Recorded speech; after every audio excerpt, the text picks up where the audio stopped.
ಮಿತ್ರರೇ ನಮಸ್ಕಾರ. ಮಿತ್ರರೇ, ಮಹಾರಾಷ್ಟ್ರದಲ್ಲಿ ಚುನಾವಣೆ ಆಯಿತು, ಬಿಜೆಪಿ ಗೆದ್ದಾಯಿತು, ಅಲ್ಲಿ ಸರ್ಕಾರವನ್ನು ರಚನೆ ಮಾಡಿದ್ದು ಆಯಿತು. ಈ ಸರ್ಕಾರವನ್ನು ರಚನೆ ಮಾಡಿದ ನಂತರ ನರೇಂದ್ರ ಮೋದಿ ಅವರಿಗೆ ಒಂದು ದೊಡ್ಡ ಶಕ್ತಿ ಬಂದಿದೆ. ಯಾಕೆಂದ್ರೆ ಮಹಾರಾಷ್ಟ್ರದಲ್ಲಿ ಬಿಜೆಪಿ ಏನಾದರೂ ಸೋತ್ ಹೋಗಿದ್ರೆ ವಿಪಕ್ಷಗಳು ತುಂಬಾ ಸ್ಟ್ರಾಂಗ್ ಆಗ್ಬಿಡ್ತಿದ್ವು.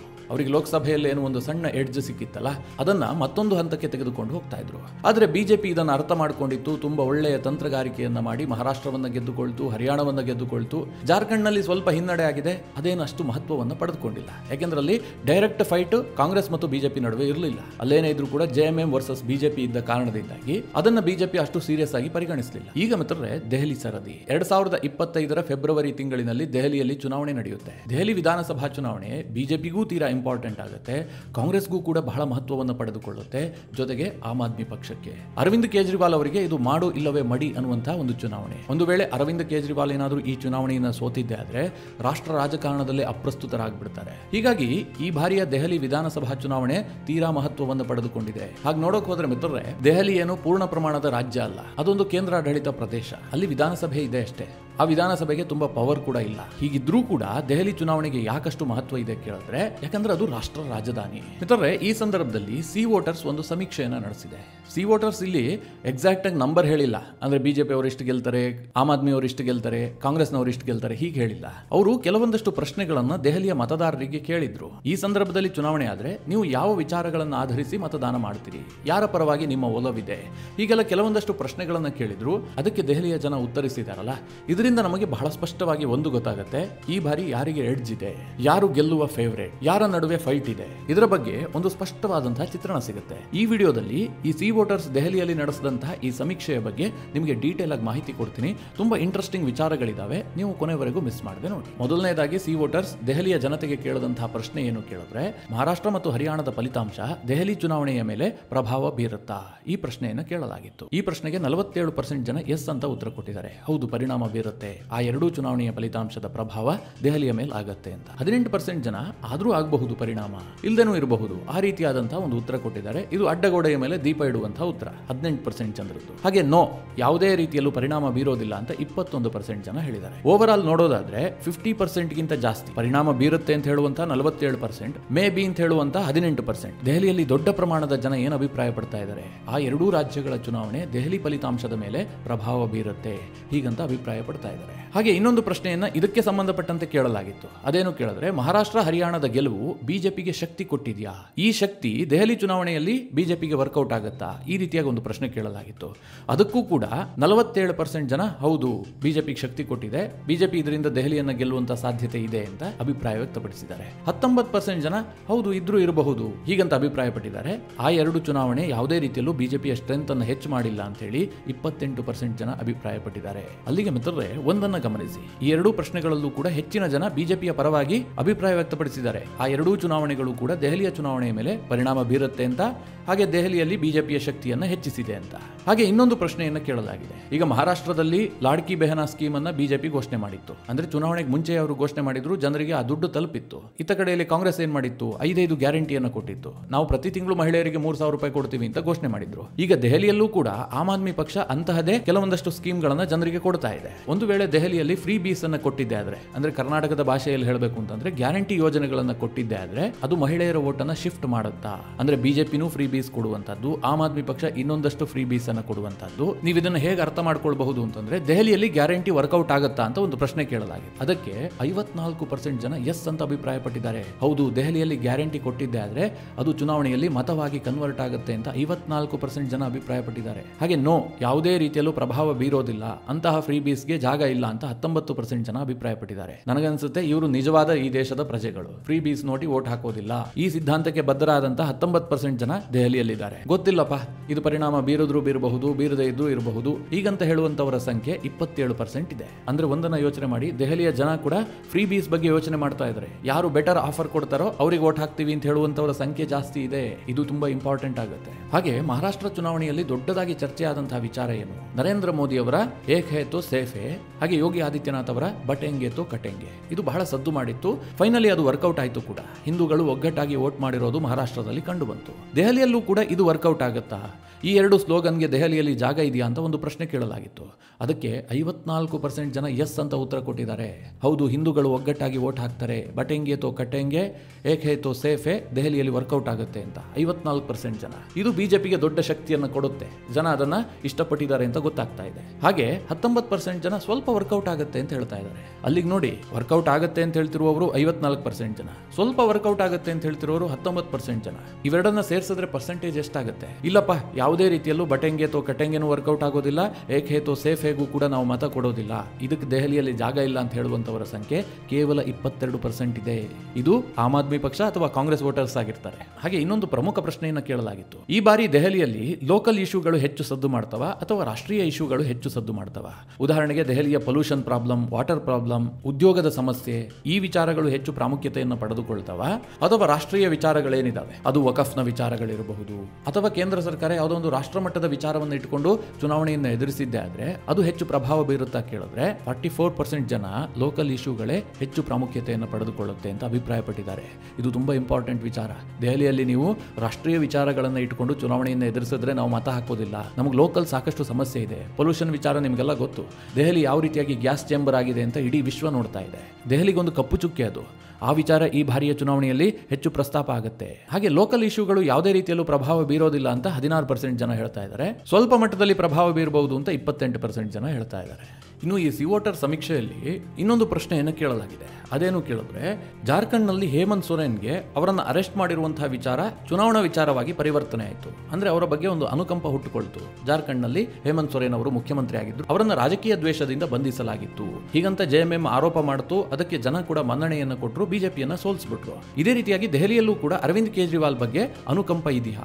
ಅರವಿಂದ್ ಕೇಜ್ರಿವಾಲ್ ಜೈಲಿಗೆ ಹೋದಂತಹ ವಿಚಾರವನ್ನ ಆಮ್ ಆದ್ಮಿ ಪಕ್ಷ ಯಶಸ್ವಿಯಾಗಿ ಬಳಸಿಕೊಳ್ಳುತ್ತಾ? ಹೀಗಂತ ಒಂದು ಪ್ರಶ್ನೆ ಕೇಳಲಾಗಿತ್ತು. ಈ ವಿಚಾರದಲ್ಲಿ ಮಾತ್ರ 47% ಜನ ಹೌದು, ಆಮ್ ಆದ್ಮಿ ಪಕ್ಷ ಇದನ್ನ ಚುನಾವಣಾ ವಿಚಾರವನ್ನಾಗಿ ಮಾಡುತ್ತೆ. 17% ಜನ ಇಲ್ಲ, ಅದೇನು ವಿಚಾರ ಆಗೋದಿಲ್ಲ ಅಂತ 17% ಜನ ಅಭಿಪ್ರಾಯ ವ್ಯಕ್ತಪಡಿಸಿದ್ದಾರೆ. ಇರಬಹುದು, ಮಾಡಿದ್ರು ಮಾಡಬಹುದು, ಅದು ಅವ್ರಿಗೆ ಲಾಭ ಆದ್ರೂ ಆಗಬಹುದು ಅಂತ 26% ಜನ ಅಭಿಪ್ರಾಯ ಪಟ್ಟಿದ್ದಾರೆ. ಮಿತ್ರರೇ, ನನಗನ್ಸುತ್ತೆ ದೆಹಲಿಯಲ್ಲಿ ಇದೊಂದು ವಿಚಾರವೂ ಕೂಡ ಬಹಳ ಚರ್ಚೆ ಆಗುತ್ತೆ. ಕಳೆದ 5 ವರ್ಷದ ಆಡಳಿತಾವಧಿಯಲ್ಲಿ ದೆಹಲಿಯಲ್ಲಿ ಅನೇಕ ಆರೋಪಗಳು ಕೇಳಿ ಬಂದಿದ್ವು. ಅದರಿಂದ ಪರವೂ ಆಗಿದೆ, ನೆಗೆಟಿವ್ ಕೂಡ ಆಗಿದೆ.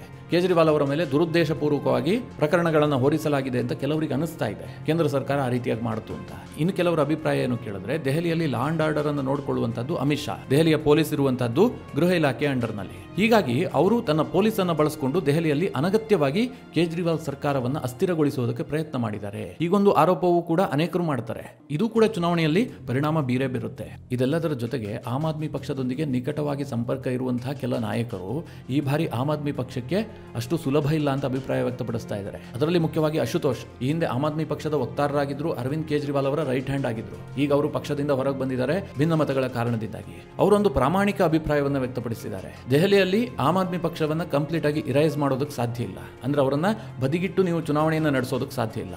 ಆದ್ರೆ 2015 ಮತ್ತು 2020ರಲ್ಲಿ ಏನು ಆಮ್ ಆದ್ಮಿ ಪಕ್ಷಕ್ಕೊಂದು ಭರ್ಜರಿ ಜಯ ಸಿಕ್ಕಿತ್ತು, ಆ ರೀತಿಯಾದಂತಹ ಜಯವನ್ನ ಈ ಬಾರಿ ನಿರೀಕ್ಷೆ ಮಾಡೋದಕ್ಕೆ ಸಾಧ್ಯ ಇಲ್ಲ. ದೆಹಲಿಯ ಚಿತ್ರಣ ಕಂಪ್ಲೀಟ್ ಆಗಿ ಬದಲಾಗಿದೆ.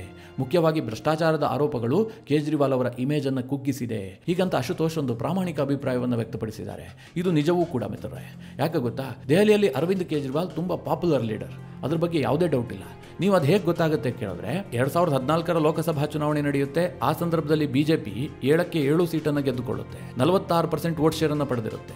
ಆದ್ರೆ 2015ರ ವಿಧಾನಸಭಾ ಚುನಾವಣೆ ಕೇವಲ 6 ತಿಂಗಳಲ್ಲಿ ನಡೆಯುತ್ತೆ. ಆ ವಿಧಾನಸಭಾ ಚುನಾವಣೆಯಲ್ಲಿ ಆಮ್ ಆದ್ಮಿ ಪಕ್ಷ ಒಂದು ಕ್ಲೀನ್ ಸ್ವೀಪ್ ಮಾಡಿಬಿಡುತ್ತೆ. ದೆಹಲಿಯ 70 ಸೀಟ್ಗಳ ಪೈಕಿ 67 ಸೀಟ್ಗಳನ್ನು ಗೆದ್ದುಕೊಳ್ಳುತ್ತೆ. ಲೋಕಸಭಾ ಚುನಾವಣೆಯಲ್ಲಿ ಬಹಳ ಕಡಿಮೆ ಇದ್ದಂತಹ ವೋಟ್ ಶೇರ್ ವಿಧಾನಸಭಾ ಚುನಾವಣೆಯಲ್ಲಿ ಆಲ್ಮೋಸ್ಟ್ 3 ಟೈಮ್ಸ್ ಜಾಸ್ತಿ ಆಗುತ್ತೆ. ಇದಕ್ಕೆ ಕಾರಣ ಏನು ಕೇಳಿದ್ರೆ ಅರವಿಂದ್ ಕೇಜ್ರಿವಾಲ್ ಅವರ ನಾಯಕತ್ವ. ಹಾಗೆ 2020ರಲ್ಲೂ ಕೂಡ ಇದು ರಿಪೀಟ್ ಆಗುತ್ತೆ. 19ರ ಲೋಕಸಭಾ ಚುನಾವಣೆಯಲ್ಲಿ ಬಿಜೆಪಿ 57% ವೋಟ್ ಶೇರ್ ಅನ್ನು ತೆಗೆದುಕೊಂಡಿತ್ತು. ಸಾರ್ವಕಾಲಿಕವಾಗಿ ಇದು ದಾಖಲೆ. 7ಕ್ಕೆ 7 ಸೀಟನ್ನು ಗೆದ್ದುಕೊಂಡಿತ್ತು. ಅದೇ ವಿಧಾನಸಭಾ ಚುನಾವಣೆಯಲ್ಲಿ ಬಿಜೆಪಿ ಕೇವಲ 32%ಗೆ ಕುಸಿಯುತ್ತೆ. ಆಮ್ ಆದ್ಮಿ ಪಕ್ಷ ಮತ್ತೆ ಕ್ಲೀನ್ ಸ್ವೀಪ್ ಮಾಡುತ್ತೆ. ಈಗಲೂ ಮಿತ್ರರೇ, 2024ರ ಲೋಕಸಭಾ ಚುನಾವಣೆಯಲ್ಲಿ ಬಿಜೆಪಿ 54% ವೋಟ್ ಶೇರ್ ತೆಗೆದುಕೊಂಡಿದೆ. ಕಾಂಗ್ರೆಸ್ ಆಮ್ ಆದ್ಮಿ ಮೈತ್ರಿ ಮಾಡಿಕೊಂಡಿದ್ವು, ಸೀಟ್ ಶೇರ್ ಮಾಡಿಕೊಂಡಿದ್ವು. ಇದಾಗಿದ್ರೂ ಕೂಡ ಬಿಜೆಪಿ 54% ವೋಟ್ ಶೇರ್ ತೆಗೆದುಕೊಂಡು 7ಕ್ಕೆ 7 ಕ್ಷೇತ್ರವನ್ನು ಕ್ಲೀನ್ ಸ್ವೀಪ್ ಮಾಡಿದೆ. ಆದರೆ ವಿಧಾನಸಭಾ ಚುನಾವಣೆಯಲ್ಲಿ ಹಾಗಾಗೋದಕ್ಕೆ ಸಾಧ್ಯ ಸಾಧ್ಯ ಇಲ್ಲ. ಕೇಜ್ರಿವಾಲ್ ಇದ್ದಾರೆ, ಕೇಜ್ರಿವಾಲ್ ನಾಯಕತ್ವ ಇದೆ, ಇದು ಆಮ್ ಆದ್ಮಿ ಪಕ್ಷದ ಸ್ಟ್ರೆಂತ್ ಅಂತ ಅನೇಕರು ಅಭಿಪ್ರಾಯ ಪಡ್ತಾ ಇದ್ದಾರೆ. ಇದು ನಿಜವೂ ಕೂಡ. ಆದ್ರೆ ಈ ಬಾರಿ ಏನಾಗಿದೆ, ಕೇಜ್ರಿವಾಲ್ ಮೇಲೆ ಭ್ರಷ್ಟಾಚಾರದ ಆರೋಪ ಬಂದಿತ್ತು. ಅವರ ಕ್ಯಾಬಿನೆಟ್ ನ ಅನೇಕರ ಮೇಲೆ ಭ್ರಷ್ಟಾಚಾರದ ಆರೋಪ ಇದೆ. ಕೇಜ್ರಿವಾಲ್ ಕೂಡ ಜೈಲಿಗೆ ಹೋಗಿದ್ರು. ಅವರ ಸರ್ಕಾರದಲ್ಲಿ DCM ಆಗಿದ್ದಂತಹ ಮನೀಶ್ ಸಿಸೋಡಿಯಾ ಕೂಡ ಜೈಲಿಗೆ ಹೋಗಿದ್ರು. ಇದೆಲ್ಲವೂ ಕೂಡ ದೆಹಲಿಯ ರಾಜಕಾರಣದ ಮೇಲೆ ಒಂದಲ್ಲ ಒಂದು ರೀತಿಯಲ್ಲಿ ಪರಿಣಾಮ ಬೀರಿದೆ. ಜೊತೆಗೆ ಸುದೀರ್ಘವಾಗಿ ಅಧಿಕಾರದಲ್ಲಿರುವಂತಹ ಆಮ್ ಆದ್ಮಿಯ ವಿರುದ್ಧ ದೆಹಲಿಯಲ್ಲಿ ಒಂದು ಆಡಳಿತ ವಿರೋಧಿ ಅಲೆ ಕೂಡ ಇದೆ ಅಂತ ಅನೇಕರು ಅಭಿಪ್ರಾಯ ಪಡ್ತಾ ಇದ್ದಾರೆ. ಆದ್ರೆ ಆಮ್ ಆದ್ಮಿ ಪಕ್ಷದವರು ಹೇಳ್ತಾ ಇದ್ದಾರೆ, ನಮಗೆ ಆಡಳಿತ ವಿರೋಧಿ ಅಲೆ ಇಲ್ಲ, ಆಡಳಿತ ಪರವಾದಂತಹ ಅಲೆ ಇದೆ ಹೀಗಂತ ಆಮ್ ಆದ್ಮಿ ಪಕ್ಷ ಹೇಳ್ಕೊಳ್ತಾ ಇದೆ. ಆದ್ರೆ ದೆಹಲಿಯ ಜನ ಏನ್ ಮಾತನಾಡ್ತಾ ಇದ್ದಾರೆ ಕೇಳಿದ್ರೆ, ಇಲ್ಲ ಸ್ವಲ್ಪ ಆಡಳಿತ ವಿರೋಧಿ ಅಲೆ ಇದೆ ಅಂತ ಬಹುತೇಕರು ಅಭಿಪ್ರಾಯ ವ್ಯಕ್ತಪಡಿಸ್ತಾ ಇದ್ದಾರೆ. ಒಟ್ನಲ್ಲಿ ಏನ್ ಅನ್ಸುತ್ತೆ ಕೇಳಿದ್ರೆ, 2019ರಲ್ಲಿ ಮತ್ತು 2015ರಲ್ಲಿ ಕೇಜ್ರಿವಾಲ್ ಅವರ ಒಂದು ದೊಡ್ಡ ಅಲೆ ಇತ್ತಲ್ಲ, ಅದು ಈ ಬಾರಿ ಕಾಣ್ತಾ ಇಲ್ಲ. ತುಂಬಾ ಟೈಟ್ ಫೈಟ್ ಆಗುತ್ತೆ. ಯಾರೇ ಗೆದ್ರು ಕೂಡ 35, 36 ಅಥವಾ 40 ಕ್ಷೇತ್ರದ ಒಳಗೆ ಅಥವಾ ಹಂಗ್ ಅಸೆಂಬ್ಲಿ ಆದ್ರೂ ಕೂಡ ಆಶ್ಚರ್ಯ ಇಲ್ಲ. ಏನಾದ್ರೂ ಕಾಂಗ್ರೆಸ್ ಸ್ವಲ್ಪ ಸರ್ವೈವಲ್ ಆದ್ರೆ ಹಂಗ್ ಅಸೆಂಬ್ಲಿ ಆದ್ರೂ ಕೂಡ ಆಶ್ಚರ್ಯ ಇಲ್ಲ. ಆ ರೀತಿಯ ಫಲಿತಾಂಶ ಕೂಡ ಬರಬಹುದು ಈ ಬಾರಿ ಅಂತ ಹೇಳಲಾಗ್ತಾ ಇದೆ. ಕಾಂಗ್ರೆಸ್ ಕೂಡ ಇದೇ ನಿರೀಕ್ಷೆಯಲ್ಲಿದೆ. ಈಗಾಗಲೇ ಕೇಜ್ರಿವಾಲ್ ಏನ್ ಹೇಳಿದ್ದಾರೆ, ನಾವು ಮೈತ್ರಿ ಮಾಡ್ಕೊಂಡು ಚುನಾವಣೆಯನ್ನು ಎದುರಿಸೋದಿಲ್ಲ ಅಂತ. ಕೇಜ್ರಿವಾಲ್ ಯಾಕೆ ಹಾಗೆ ಹೇಳಿದ್ರು ಅಂತ ಹಿಂದಿನ ವಿಡಿಯೋದಲ್ಲಿ ನಿಮಗೆ ತಿಳಿಸಿದ್ದೆ. ಈಗ ಚಿಕ್ಕದಾಗಿ ಹೇಳೋದಾದ್ರೆ, ಈ ಹಿಂದೆ ಕೇಜ್ರಿವಾಲ್ ಕಾಂಗ್ರೆಸ್ನ ವಿರುದ್ಧ ರಾಜಕಾರಣ ಮಾಡಿ ಅವರು ಪಕ್ಷವನ್ನ ಸ್ಥಾಪನೆ ಮಾಡಿದ್ದು. ಕಾಂಗ್ರೆಸ್ ಭ್ರಷ್ಟಾಚಾರವನ್ನ ಮಾಡ್ತಾ ಇದೆ, ಕಾಂಗ್ರೆಸ್ ದೆಹಲಿಯನ್ನು ನುಂಗಿ ನೀರು ಕುಡಿತಾ ಇದೆ ಅಂತ ಇವರು ದೊಡ್ಡ ಮಟ್ಟದಲ್ಲಿ ಪ್ರಚಾರ ಮಾಡಿ ಇವರು ಪಕ್ಷ ಸ್ಥಾಪಿಸಿದ್ರು, ಅಧಿಕಾರಕ್ಕೆ ಕೂಡ ಬಂದ್ರು. ಆಗೇನ್ ಮಾಡಿದ್ರು ಜನ, ಕಾಂಗ್ರೆಸ್ ವಿರೋಧಿಸಿ ಆಮ್ ಆದ್ಮಿ ಪಕ್ಷಕ್ಕೆ ಮತ ಹಾಕಿದ್ರು. ಈಗ ಒಂದು ವೇಳೆ ಅದೇ ಕಾಂಗ್ರೆಸ್ ಜೊತೆಗೆ ಆಮ್ ಆದ್ಮಿ ಪಕ್ಷ ಕೈ ಜೋಡಿಸಿದ್ದೆ ಆದ್ರೆ ಲೋಕಸಭೆಯಲ್ಲಿ ಒಂದು ಟ್ರಯಲ್ ಮಾಡಿದ್ರು, ಅದು ವರ್ಕೌಟ್ ಆಗಿಲ್ಲ. ಈಗ ವಿಧಾನಸಭೆಯಲ್ಲಿ ಆ ರಿಸ್ಕ್ ಅನ್ನ ತೆಗೆದುಕೊಳ್ಳೋದಕ್ಕೆ ಕೇಜ್ರಿವಾಲ್ ಸಿದ್ಧ ಇಲ್ಲ. ಯಾಕೆ ಕೇಳಿದ್ರೆ, ಈ ಹಿಂದೆ ಕಾಂಗ್ರೆಸ್ ಅನ್ನ ವಿರೋಧಿಸಿ ಆಮ್ ಆದ್ಮಿ ಪಕ್ಷಕ್ಕೆ ಮತ ನೀಡಿದಂತವರು ಅವರು ಈಗ ಆಮ್ ಆದ್ಮಿ ಪಕ್ಷದಿಂದ ಬೇಸರಗೊಂಡು ಕಾಂಗ್ರೆಸ್ ಜೊತೆಗೆ ಬಂದ ಕಾರಣದಿಂದಾಗಿ ಬಿಜೆಪಿಗೆ ಶಿಫ್ಟ್ ಆಗ್ಬಿಡಬಹುದು.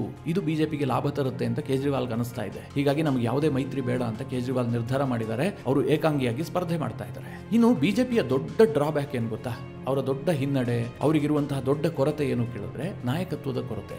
ದೆಹಲಿಯಲ್ಲಿ ಮುಖ್ಯಮಂತ್ರಿ ಅಭ್ಯರ್ಥಿ ಯಾರು, ಈ ಪ್ರಶ್ನೆಗೆ ಬಿಜೆಪಿಯ ಬಳಿಯಲ್ಲಿ ಉತ್ತರ ಇಲ್ಲ. ಮನೋಜ್ ತಿವಾರಿ ಅವರ ಹೆಸರನ್ನ ತೇಲಿ ಬಿಟ್ಟರೂ ಕೂಡ ಅವರು ಅಷ್ಟು ಪಾಪ್ಯುಲರ್ ಆಗಿಲ್ಲ. ಅವರು ಸಂಸದರಾಗಿದ್ದಾರೆ, ಎಲ್ಲವೂ ಸರಿ, ಆದ್ರೆ ಅವರು ತುಂಬಾ ಫೇಮಸ್ ಆಗಿಲ್ಲ. ಆದ್ರೆ ಬಿಜೆಪಿ ಇನ್ನೊಂದು ಎಕ್ಸ್ಪೆರಿಮೆಂಟ್ಗೆ ಮುಂದಾಗುವಂತಹ ಸಾಧ್ಯತೆಗಳ ಬಗ್ಗೆ ಕೆಲವರು ಮಾತನಾಡ್ತಾ ಇದ್ದಾರೆ. ಕೆಲ ಪತ್ರಿಕೆಗಳಲ್ಲೂ ಕೂಡ ಅದು ವರದಿಯಾಗಿದೆ. ಅದೇನು ಕೇಳಿದ್ರೆ, 2015ರಲ್ಲಿ ಕಿರಣ್ ಬೇಡಿ ಅವರನ್ನು ಕರ್ಕೊಂಡ್ ಬಂದಿದ್ರು, ಆದ್ರೆ ಅದು ವರ್ಕೌಟ್ ಆಗಿರಲಿಲ್ಲ. ಅದೇ ರೀತಿಯಾಗಿ ಈ ಬಾರಿ ಸ್ಮೃತಿ ಇರಾನಿ ಹೆಸರು ಕೇಳ ಬರ್ತಾ ಇದೆ.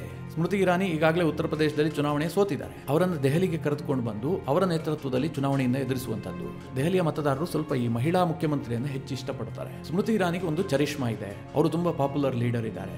ಅವರನ್ನ ಏನಾದರೂ ಮುಖ್ಯಮಂತ್ರಿ ಅಭ್ಯರ್ಥಿ ಅಂತ ಬಿಂಬಿಸಿದ್ದೆ ಆದ್ರೆ ಕೇಜ್ರಿವಾಲ್ಗೆ ಟಕ್ಕರ್ ಕೊಡೋದಕ್ಕೆ ನಮಗೆ ಸಾಧ್ಯ ಆಗುತ್ತೆ, ಹೀಗಂತ ಬಿಜೆಪಿ ಯೋಚನೆ ಮಾಡ್ತಾ ಇದೆ. ಇನ್ನೊಂದು ಹೆಸರು ಬಾನ್ಸುರಿ ಸ್ವರಾಜ್. ಇತ್ತೀಚೆಗೆ ರಾಜಕೀಯ ಪ್ರವೇಶ ಮಾಡಿದ್ದು ಮಾಜಿ ಕೇಂದ್ರ ಸಚಿವೆ, ದೆಹಲಿಯ ಮಾಜಿ ಮುಖ್ಯಮಂತ್ರಿ ಆಗಿದ್ದಂತಹ ಸುಷ್ಮಾ ಸ್ವರಾಜ್ ಅವರ ಪುತ್ರಿ. ತುಂಬಾ ಪಾಪ್ಯುಲರ್ ಇದ್ದಾರೆ. ಅವರಿಗೆ ರಾಜಕೀಯ ಅನುಭವದ ಕೊರತೆಯ ಕಾರಣದಿಂದಾಗಿ ಅವರನ್ನ ಮುಖ್ಯಮಂತ್ರಿ ಅಭ್ಯರ್ಥಿ ಅಂತ ಬಿಂಬಿಸುವ ಸಾಧ್ಯತೆಗಳು ಕಡಿಮೆ ಇದೆ ಅಂತ ಕೆಲವರು ಹೇಳ್ತಾ ಇದ್ದಾರೆ. ಅಚ್ಚರಿಯಾಗಿ ಅವರನ್ನೇ ಮುಖ್ಯಮಂತ್ರಿ ಮಾಡಬಹುದು ಅಂತ ಕೆಲವರು ಅಭಿಪ್ರಾಯ ವ್ಯಕ್ತಪಡಿಸ್ತಾ ಇದ್ದಾರೆ. ಇನ್ನೊಂದು ಅಚ್ಚರಿಯ ಹೆಸರು ಕೇಳಿ ಬರ್ತಿರೋದೇನು ಕೇಳಿದ್ರೆ ವರುಣ್ ಗಾಂಧಿ. ನಿಮಗೆಲ್ಲ ಗೊತ್ತಿರಬಹುದು, ಬಿಜೆಪಿಯಲ್ಲಿ ಒಂದು ಕಾಲದಲ್ಲಿ ದೊಡ್ಡ ಹೆಸರು ಮಾಡದಂತಹ ನಾಯಕ, ಪ್ರಬಲ ಹಿಂದುತ್ವವಾದಿ, ಬಿಜೆಪಿಗೆ ಸೆಟ್ ಆಗ್ತಿದ್ದಂತಹ ನಾಯಕ, ನೆಹರು ಗಾಂಧಿ ಕುಟುಂಬದ ಕುಡಿ. ಇಂತಹ ವರುಣ್ ಗಾಂಧಿ ಈಗ ಸದ್ಯ ರಾಜಕೀಯವಾಗಿ ನೇಪಥ್ಯಕ್ಕೆ ಸರಿದಿದ್ದಾರೆ. ಅವರಿಗೆ ಈ ಬಾರಿ ಪಿಲಿಭಿಟ್ನಲ್ಲಿ ಟಿಕೆಟ್ ಅನ್ನು ಕೊಟ್ಟಿರಲಿಲ್ಲ, ಆದ್ರೂ ಕೂಡ ಅವರು ಪಕ್ಷ ವಿರೋಧಿ ಚಟುವಟಿಕೆಯಲ್ಲಿ ಭಾಗಿಯಾಗಿರಲಿಲ್ಲ. ಪಿಲಿಭಿಟ್ನಲ್ಲಿ ಬಿಜೆಪಿ ಅಭ್ಯರ್ಥಿ ಕೂಡ ಗೆದ್ದಿದ್ದಾರೆ. ಅವರು ಸದ್ಯ ಸೈಲೆಂಟ್ ಆಗಿದ್ದಾರೆ. ಅಂದ್ರೆ ನಾನು ಆಗ್ಲೇ ಹೇಳಿದಾಗೆ ರಾಜಕೀಯವಾಗಿ ನೇಪಥ್ಯಕ್ಕೆ ಸರಿದು ಬಿಟ್ಟಿದ್ದಾರೆ. ಅವರನ್ನ ರಾಜಕೀಯವಾಗಿ ಎಲ್ಲಾದ್ರೂ ಬಳಸಿಕೊಳ್ಳಬೇಕು ಅಂತ ಬಿಜೆಪಿಯ ಕೆಲ ನಾಯಕರಿಗೆ ಇಚ್ಛೆ ಇದೆ. ಮುಖ್ಯವಾಗಿ ನರೇಂದ್ರ ಮೋದಿ ಅವರಿಗೆ ವರುಣ್ ಗಾಂಧಿ ಬಗ್ಗೆ ಅಷ್ಟು ಒಲವಿಲ್ಲ. ಯಾಕೆಂದ್ರೆ ಈ ವರುಣ್ ಗಾಂಧಿ ನರೇಂದ್ರ ಮೋದಿ ಅವರನ್ನು ಅನೇಕ ಬಾರಿ ಟೀಕೆ ಮಾಡಿದ್ದಾರೆ, ಜೊತೆಗೆ ಯೋಗಿ ಆದಿತ್ಯನಾಥರನ್ನ ಟೀಕೆ ಮಾಡಿದ್ದಾರೆ. ಹೀಗಾಗಿ ಬಿಜೆಪಿಯ ಟಾಪ್ ಲೀಡರ್ಶಿಪ್ ನಲ್ಲಿ ವರುಣ್ ಗಾಂಧಿಯ ಬಗ್ಗೆ ಪರವೂ ಮಾತನಾಡುವಂತವರು ಇದ್ದಾರೆ, ವಿರೋಧವಾಗಿ ಮಾತನಾಡುವವರು ಕೂಡ ಇದ್ದಾರೆ. ಆದ್ರೆ ಅವರನ್ನ ದೆಹಲಿಗೆ ಕರ್ಕೊಂಡ್ ಬಂದ್ರೆ ಲಾಭ ಆಗುತ್ತೆ. ಅವರು ತುಂಬಾ ಚೆನ್ನಾಗಿ ಮಾತನಾಡ್ತಾರೆ, ಒಬ್ಬ ಯಂಗ್ ಲೀಡರ್ ಕೂಡ ಹೌದು, ತುಂಬಾ ಪ್ರಭಾವಿ ನಾಯಕ. ಹೀಗಾಗಿ ವರುಣ್ ಗಾಂಧಿಯನ್ನ ಕರೆತರುವಂತಹ ಸಾಧ್ಯತೆಗಳಿದೆ ಅಂತ ಕೆಲವರು ಅಭಿಪ್ರಾಯ ವ್ಯಕ್ತಪಡಿಸ್ತಾ ಇದ್ದಾರೆ. ದೆಹಲಿಯಲ್ಲೂ ಕೂಡ ಈ ಮಾತುಗಳು ಕೇಳಿ ಬರ್ತಾ ಇದೆ. ಏನೇ ಆದ್ರೂ ಕೂಡ ಆಶ್ಚರ್ಯ ಇಲ್ಲ, ಸದ್ಯದಲ್ಲೇ ಚುನಾವಣೆ ಕೂಡ ಘೋಷಣೆ ಆಗುತ್ತೆ. ಒಟ್ನಲ್ಲಿ ಸಿ ವೋಟರ್ ಸಮೀಕ್ಷೆ ಇರಬಹುದು, ಓವರ್ ಆಲ್ ದೆಹಲಿಯ ಚಿತ್ರಣ ಇರಬಹುದು. ಇದನ್ನೆಲ್ಲ ನೋಡಿದಂತಹ ಸಂದರ್ಭದಲ್ಲಿ ಈ ಬಾರಿ ದೆಹಲಿಯಲ್ಲಿ ತೀರಾ ಟಫ್ ಫೈಟ್ ಇದೆ. ಆಮ್ ಆದ್ಮಿ ಪಕ್ಷ ಅಷ್ಟು ಸುಲಭಕ್ಕೆ ಈ ಬಾರಿ ದೆಹಲಿಯನ್ನ ಗೆಲ್ಲೋದಕ್ಕೆ ಸಾಧ್ಯ ಇಲ್ಲ. ಮೇಲ್ನೋಟಕ್ಕೆ ನೋಡಿದ್ರೆ ಬಿಜೆಪಿಗೂ ಕೂಡ ಎಡ್ಜ್ ಇದೆ ಅನ್ನುವಂಥದ್ದು ಗೊತ್ತಾಗ್ತಾ ಇದೆ. ಅಂದ್ರೆ 50-50 ಸಿಚುವೇಶನ್ ಇದೆ ದೆಹಲಿಯಲ್ಲಿ. ಮಿತ್ರರೇ, ನಿಮಗೆ ಅನಿಸುತ್ತೆ? ನಿಮ್ಮ ಅನಿಸಿಕೆ ಅಭಿಪ್ರಾಯವನ್ನು ಕಮೆಂಟ್ ಮಾಡುವ ಮೂಲಕ ನಮಗೆ ತಿಳಿಸಿ. ಹಾಗೆ ನಿಮಗೆ ಈ ವಿಡಿಯೋ ಇಷ್ಟವಾದರೆ ಲೈಕ್ ಮಾಡಿ. ಜೊತೆಗೆ ನೀವಿನ್ನೂ ನಿಮ್ಮ ನೆಚ್ಚಿನ ಸಂಸ್ಕಾರ ಸೌರಭ ಯೂಟ್ಯೂಬ್ ಚಾನಲ್ನ ಸಬ್ಸ್ಕ್ರೈಬ್ ಮಾಡಿಲ್ಲ ಅಂತಂದರೆ ಈ ಕೂಡಲೇ ಸಬ್ಸ್ಕ್ರೈಬ್ ಮಾಡಿ. ಮುಂದಿನ ಎಲ್ಲ ಅಪ್ಡೇಟ್ಸ್ ನೋಟಿಫಿಕೇಶನ್ಗಾಗಿ ಬೆಲ್ ಐಕಾನ್ ಒತ್ತಿ.